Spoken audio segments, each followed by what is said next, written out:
दोस्तों सोचिए आपने आईएमए की ई ऑक्शन में एक प्रॉपर्टी खरीदी। आपने ऑक्शन जीता, पूरा पेमेंट किया, आपको सेल सर्टिफिकेट मिल गया। आप सोचते हैं कि बस रजिस्ट्रेशन का प्रोसेस कंप्लीट करना है और प्रॉपर्टी ऑफिशियली आपके नाम हो जाएगा। लेकिन जब आप सब रजिस्टर ऑफिस पहुंचते हैं, तब आपको पता चलता है कि इस प्रॉपर्टी का ई खाता ही अवेलेबल नहीं है। और यहीं से शुरू होती है एक नई कहानी। एक ऐसी कहानी जो सिर्फ एक बायर की नहीं, बल्कि फ्यूचर में होने वाली हर ऑक्शन को इफेक्ट कर सकती है। अस्सलाम वालेकुम दोस्तों, मैं हूं फरहान रशीद और आप देख रहे हैं डिजिटल पॉलिटिशियन। आज हम बात करने वाले हैं आईएमए ई ऑक्शन प्रॉपर्टीज और ई खाता इशू के बारे में, जो कई बायर्स के मन में सवाल खड़े कर रहे हैं।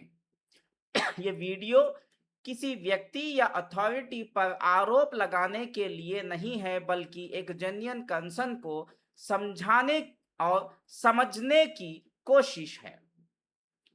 मिली हुई जानकारी के मुताबिक एक सक्सेसफुल बिल्डर जब अपनी ऑक्शन प्रॉपर्टी को रजिस्टर करवाने के लिए सब रजिस्ट्रार ऑफिस गया, तो तब उसे पता चला कि प्रॉपर्टी का ई खाता अवेलेबल नहीं है।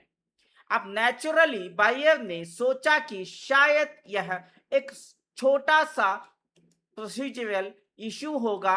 इसके बाद बायर ने आईएमए कॉम्पिटेंट अथॉरिटी ऑफिस से कांटेक्ट किया।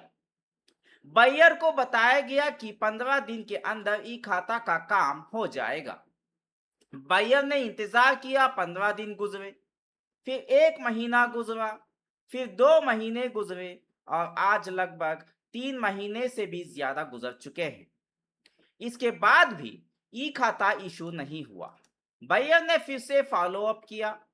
इस बार बायर ने स्पेशल ऑफिसर अमलन आदित्य विश्वास साहब से भी बात की, उनसे पर्सनली मिले, घंटों उनके साथ बातचीत की। बायर को फिर से वही अश्योरेंस दिया गया और 15 दिन दीजिए, काम हो जाएगा। लेकिन उसके बाद भी ना ई खाता इशू हुआ, ना कोई ऑफिशियल कंफर्मेशन आई, ना कोई क्लियर टाइमलाइन दी गई। और सबसे बड़ी बात, बायर के मुताबिक बार बार कांटेक्ट करने की कोशिश के बावजूद कॉल्स का जवाब भी नहीं मिल रहा।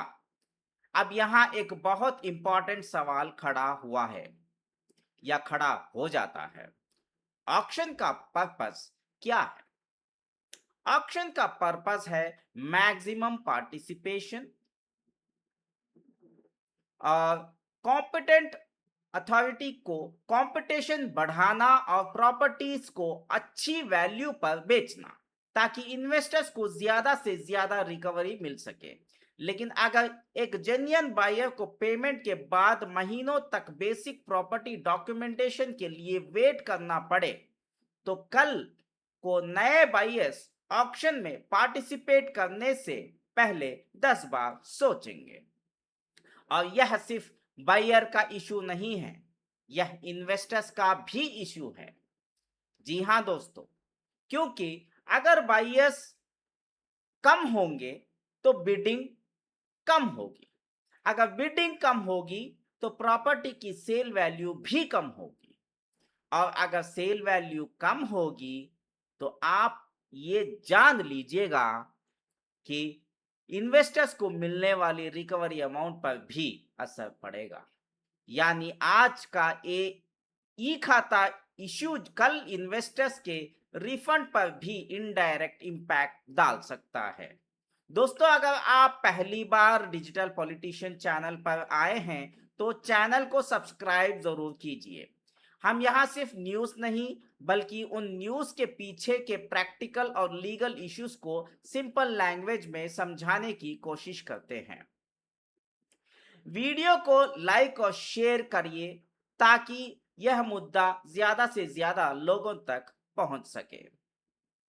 और अगर आप इंडिपेंडेंट जर्नलिज्म और रिसर्च बेस्ड कंटेंट को सपोर्ट करना चाहते हैं तो आप जीपे या फोन पे के जरिए सपोर्ट कर सकते हैं। जीपे और फोन पे का नंबर है 9823658527 जो स्क्रीन पर दिखाई दे रहा है। आपका सपोर्ट ही हमें ऐसे इंपॉर्टेंट इश्यूज उठाने की हिम्मत देता है। अब सवाल यह है कि सॉल्यूशन क्या है। अगर ई खाता प्रोसेस में कोई लीगल या एडमिनिस्ट्रेटिव चैलेंजेस हैं तो बायर्स को ऑफिशियली कम्युनिकेट किया जाना चाहिए। अगर कोई पेंडिंग अप्रूवल है तो उसकी टाइमलाइन बताई जानी चाहिए, और अगर प्रोसेस में डिले हो रहा है तो रेगुलर अपडेट्स दिए जाने चाहिए, क्योंकि अनसर्टेनिटी से ज्यादा परेशान करने वाली चीज और कोई नहीं होती। जाने से पहले एक बात याद रखिए, ऑक्शन प्रॉपर्टीज अक्सर अट्रैक्टिव प्राइसेस पर मिल जाती हैं, लेकिन बायर को सिर्फ ऑक्शन प्राइस नहीं देखना चाहिए, डॉक्यूमेंटेशन, म्यूटेशन, खाता ट्रांसफर और पोस्ट सेल फॉर्मेलिटीज को भी इक्वली इंपॉर्टेंस देनी चाहिए। और अथॉरिटीज के लिए भी यह जरूरी है कि बायर कॉन्फिडेंस बना रहे, क्योंकि भरोसा टूटने में कुछ दिन लगते हैं लेकिन दोबारा बनाने में कई साल लग जाते हैं। आपका क्या मानना है? अगर रजिस्ट्रेशन का बाद भी बायर को महीनों तक ई खाता का इंतजार करना पड़े तो क्या फ्यूचर बायर्स ऐसे ऑक्शंस में इंटरेस्ट दिखाएंगे? अपनी राय कमेंट्स में जरूर बताइए। मैं हूं फरहान रशीद और आप देख रहे थे डिजिटल पॉलिटिशियन। मिलते हैं अगले वीडियो में एक नए अपडेट और एक नए एनालिसिस के साथ। अल्लाह हाफिज। आपका फरहान रशीद। शुक्रिया।